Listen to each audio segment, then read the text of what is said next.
목회자의 길을 가고자 그렇게 오신 분들도 제법 많았습니다. 하나님께서 그걸 보면서 하나님께서 한 사람을 당신의 일에 쓰시는 데 있어서 사람마다 쓰시는 속도가 참 다르다라는 생각을 해봤습니다. 그런 것입니다. 어떤 사람은 어려서부터 예수님 믿은 사람이 있고 또 어떤 사람은 굉장히 나이 들어서 예수님 믿은 사람이 있고요. 어떤 것이 좋고 나쁘고의 문제가 아닙니다. 중요한 것은 빠르든 천천히 가든 하나님께서 그 사람의 삶 가운데 함께 하셨다는 것입니다. 그리고 그를 인도하셨다는 것이 중요한 것입니다. 여기서 중요한 것은 내 삶 속에도 하나님께서 내 삶의 스피드를 그렇게 조절하실 줄로 믿는 것입니다. 여러분, 하나님의 가장 무서운 심판이 무엇인지 아십니까? 내가 잘못했을 때 하나님께서 매를 드시는 것이 아닙니다. 내가 잘못해도 가만 내버려 두시는 겁니다. 그것이 가장 무서운 심판입니다. 왜냐? 하나님께서 내가 하고 싶은 대로 내버려 두시면 나라고 하는 사람은 잘못된 길로 갈 가능성이 너무 높기 때문입니다. 생각해 보십시오. 내가 원하는 대로 되지 않았기 때문에, 그런 일들이 많았기 때문에 내가 겸손할 수 있었고 내 마음이 다듬어질 수 있었고 하나님 앞에서 내가 지금 이렇게 낮아져서 예배드리는 자가 되지 않았겠습니까? 때로는 하나님께서 내 길을 막으신 것이 은혜였던 것이라 고백하게 됩니다. 내가 하고 싶은 대로만 정말 다 됐다면 여러분 어땠을까요? 여러분 지금까지 하고 싶은 대로 다 할 수 있었다면 지금 우리의 상황은 어떨까요? 아마도 이 자리, 예배 자리에 있지 못하지 않았겠을까요? 만약 여리고성에서 아간이 저지른 죄를 하나님께서 가만 내버려 두셨다면 이스라엘 백성들은 아마도 자기들이 잘한 것으로 생각했을 겁니다. 그리고 앞으로 또 다른 전쟁을 앞에 두고도 하나님 의지하지 보다는 자기 자신의 힘을 의지했을 것입니다. 그래서 어떻게 보면 아간이 잘못한 것에 브레이크를 거시는 것이 은혜였던 겁니다. 우리 먼 길을, 인생의 길 가운데 먼 길을 바라봤을 때 하나님께서 때로는 그때그때마다 내 삶에 브레이크를 거시는 것이 은혜였던 것입니다. 그렇게 믿으십니까? 우리 어렸을 적에 우리 부모님께서 여러분에게 이거 하지 마라, 저거 하지 마라, 우리가 잔소리라고 말하는 그런 말씀들 많이 하셨죠. 그런데 여러분, 그 말씀이 있었으니까 우리가 지금까지 이렇게 사는 거지 아니겠습니까? 사랑하니까, 잘못된 길로 가면 안 되니까 꼬치꼬치 다 하나하나 얘기하셨던 거 아닙니까? 이것이 우리 삶에 그대로 적용됩니다. 하나님께서 가라 하면 가고 서라 하면 서는 순종 물론 중요합니다.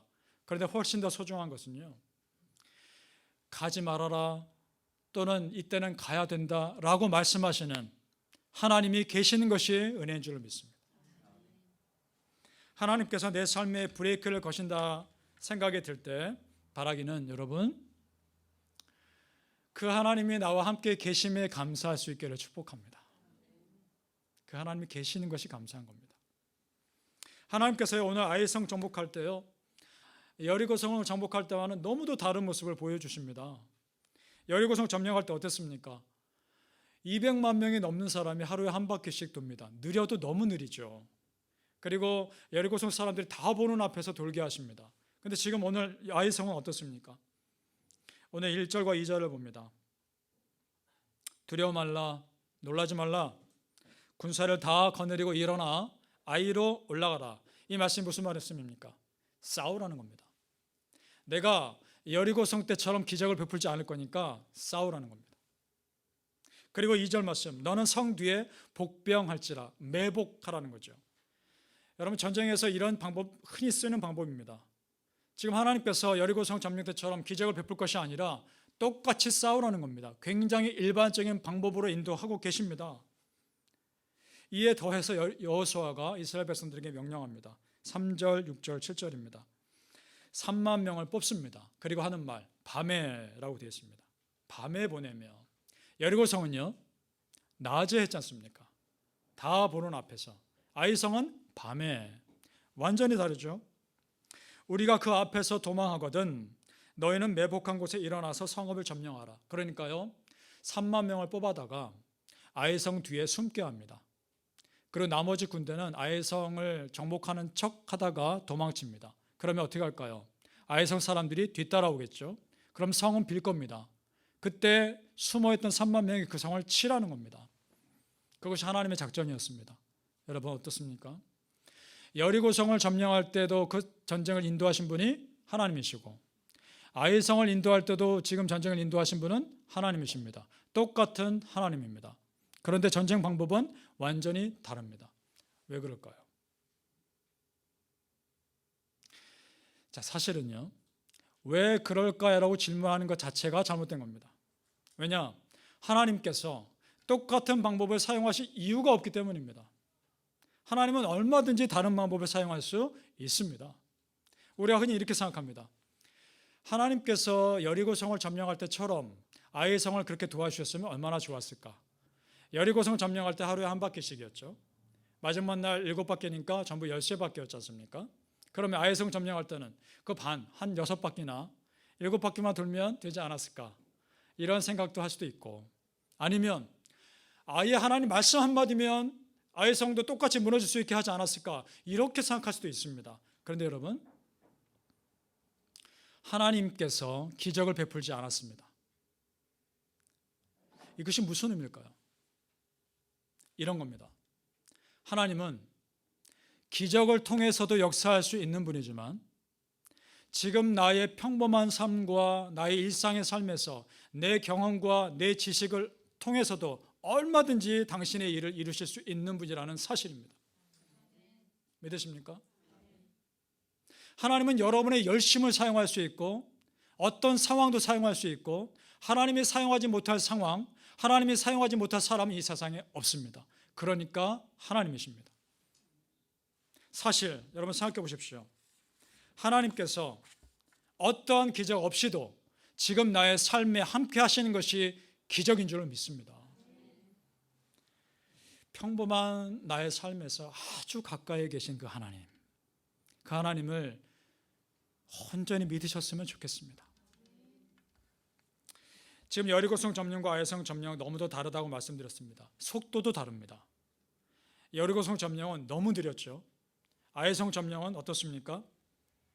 여리고성 점령은 마치 전쟁이 아니라 순례자들이 순례하는 느낌입니다. 성지순례 온 사람들이 순례하는 느낌이죠. 땅 밟기 하는 것처럼. 그런데 아이성 점령은요, 그렇지 않습니다. 굉장히 바쁘게 움직이죠. 그 긴장함, 텐션이 어떻습니까? 지금 더 긴장감이 돌죠. 오히려 더 작은 성이지만. 그리고 굉장히 복잡하게 승리합니다. 9절 말씀을 봅니다. 여호수아도 어떤 자세를 가지고 있는지 나와 있는데요. 그들을 보내매 3만 명을 보냈습니다. 그들이 복병할 곳으로 가서 아이서편 베델과 아이 사이에 매복하였고, 자 3만 명을 숨어 있습니다. 그럼 나머지 사람들은요. 여호수아는 밤에 백성 가운데서 잤더라라고 되어 있습니다. 3만 명 보내놓고 편하게 못 자고 있는 겁니다. 백성들 가운데서 여차하면 하나님이 가라 하면 언제든지 갈 수 있는 싸움의 준비를 하고 잤던 겁니다. 지금 이스라엘 백성들은요, 여호수아도 물론이고요, 하나님의 속도에 맞추고 있는 것입니다. 여러분, 하나님께서 빨리 가야 할 상황으로 여러분을 몰아가실 때는 빨리 가야 합니다. 그게 어떤 상황인가? 이럴 때입니다. 빨리 결단하고 순종해야 할 때 주저하면 안 됩니다. 그때는 일단 가야 합니다. 그 이유는 나중에 알게 될 것입니다. 또는 하나님께서 천천히 가라 하실 때는 정말 천천히 가는 것입니다. 그런 상황이 어떤 때일까요? 이런 겁니다. 내 생각과 내 방법을 막으실 때, 그때는 스탑하셔야 하고 기다리셔야 합니다. 그리고 그 이유가 무엇인가 생각해 보셔야 합니다. 그래서 하나님의 온전하신 인도하심을 믿는 겁니다. 하나님이 빨리 가라 하실 때와 늦게 가라 하실 때가 나에게 가장 좋은 것이기 때문에 하나님께서 그렇게 인도하셨다고 믿는 겁니다. 하나님이 여러분을 가장 잘 아심을 믿으십니까? 하나님이 여러분 상황을 누구보다 잘 아심을 믿으십니까? 그렇다면 어떤 상황을 인도하든지 우리는 믿는 겁니다. 100%. 내가 이해할 수 없는 일이 나에게 일어나고 내가 받아들일 수 없는 상황이 나에게 펼쳐지고 내 힘으로 해결할 수 없는 상황 앞에 무릎 꿇어지고, 그렇다 할지라도 그것을 허락하신 분이 하나님이시라면 믿고 가는 겁니다. 그것을 통해서 우리에게 주시고자 하는 하나님의 계획은 분명히 있기 때문입니다. 100% 믿으십시오. 절대 하나님 원망하지 마시고 기도하면서 버티십시오. 하나님의 은혜가 반드시 있습니다. 하나님의 속도에 나를 맞추는 것이야말로 참 지혜인 줄로 믿습니다. 간단한 예를 들어서요, 우리 뉴욕 십자교회가 첫 예배 언제 드린지 혹시 기억하십니까? 9월 8일. 만약에 우리 교회가 조금 그 전에 시작됐거나 조금 그 뒤에 시작됐더라면 아마도 이 자리에 계신 우리 성도님들 함께 예배를 못 드렸을 수 있는 상황들도 있을 것입니다. 하나님의 가장 정확한 타이밍인 줄로 믿습니다. 나보다 더 나를 잘 아시는 그 하나님을 신뢰하십시오. 바라기를 우리가 100% 하나님을 믿는다면 그 하나님께서 조절하시는 속도에 여러분 삶을 다 맡겨 보십시오. 그리고 그 하나님을 기대하시기를 예수님 이름으로 축복합니다. 여기서요, 우리가 하나님의 속도에 나를 맞춘다는 것이 무엇인가 좀 분명히 해야 될 것이 있습니다. 그것은 뭐냐? 내가 하나님의 타이밍에 내 삶을 맞춘다고 해서요, 그것이 꼭 천천히 가는 것만을 의미하는 것은 아니라는 겁니다. 보통 사람들이 이렇게 생각합니다.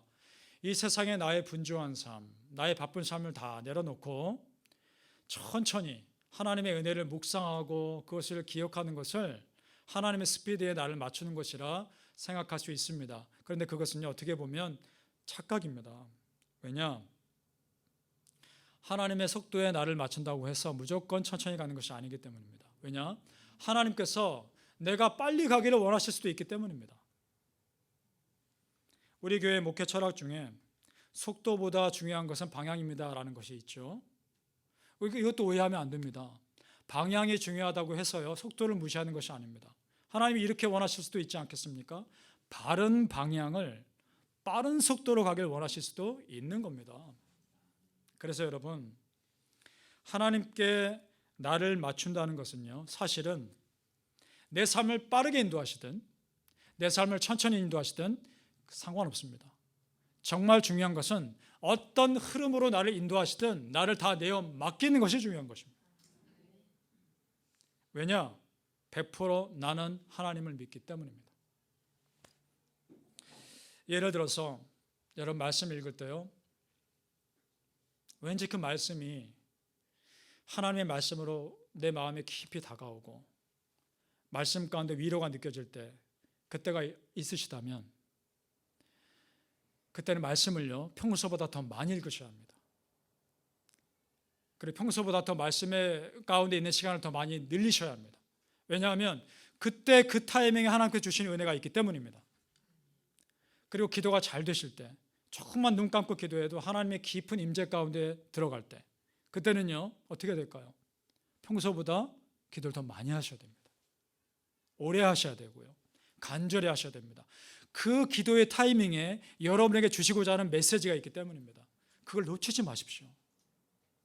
예배가 기다려지고 예배 가운데 소망은 되고 예배 가운데 성령 하나님의 만져주심이 느껴질 때, 그때는 예배 자리에 더 열심히 나오셔야 합니다.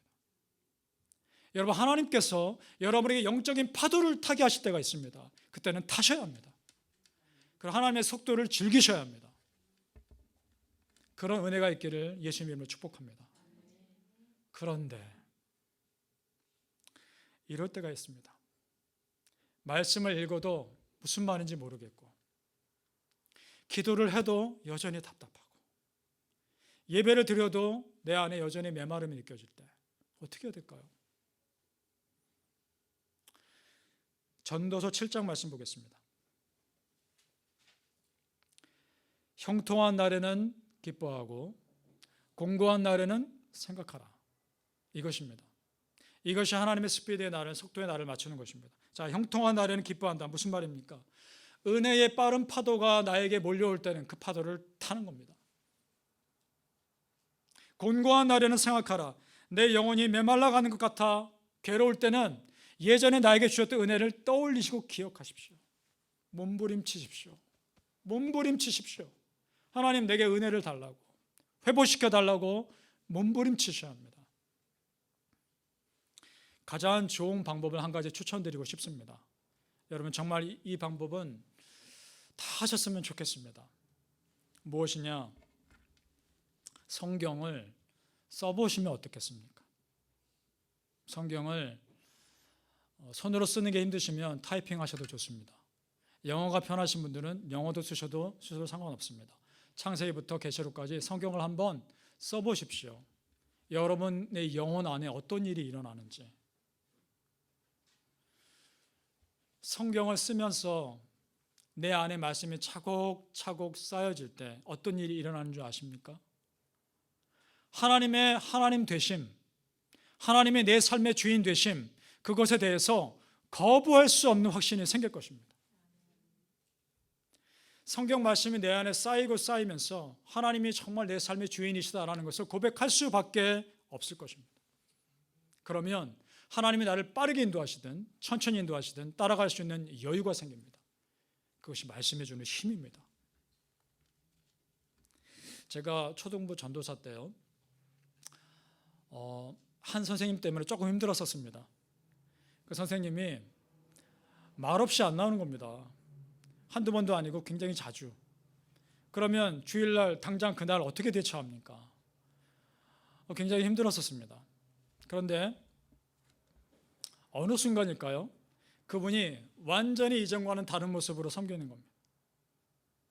정말 언제 그분이 그랬냐는 듯이 열심히 섬기고 성실하고 진실하게 섬기는 모습 보면서 제가 겉으로 대놓고는 질문을 못했어요. 아니 어떻게 이렇게 사람이 바뀌었습니까? 이렇게 질문은 못했지만 좀 돌려서 얘기했죠. 선생님께서 매주 이렇게 나와서 열심히 해주시니까 너무 감사합니다. 그랬더니 이렇게 말씀하시는 거예요. 자기가 본인이 그동안 너무 힘들었다는 겁니다. 너무 힘들어서 나 하나, 내 삶 하나 챙기는 것도 힘들어서 섬길 수 없었다는 거죠. 죄송하다고 그 말씀하시면서 한 가지 얘기를 해주시는데, 성경을 그래서 쓰기를 시작했답니다. 쓰면서 이런 것이 마음에 느껴지다라는 거죠. 하나님이 좀 전에 말씀드렸던 하나님이 나의 하나님 되심, 그리고 하나님이 정말 내 삶 가운데 함께 하시는 그 하나님, 그것에 대해서 거부할 수 없는 은혜를 느꼈다는 것입니다. 아브라함 하나님, 이삭의 하나님, 야곱의 하나님, 그들에게만 하신 하나님이 아니라 내 하나님. 그리고 성경에 수많은 사람들에게 하셨던 그 말씀이 그들에게 하셨던 말씀이 아니라 나에게 주시는 말씀, 그것으로 의심 없이 받아들여지더라는 겁니다. 그리고 완전히 달라지셨어요. 여러분 정말 여러분에게 그런 은혜가 있기를 축복합니다. 이 선생님은 나중에서야 그렇게 깨달았지만 그것 또한 하나님이 그분을 향한 속도의 조절이셨겠죠.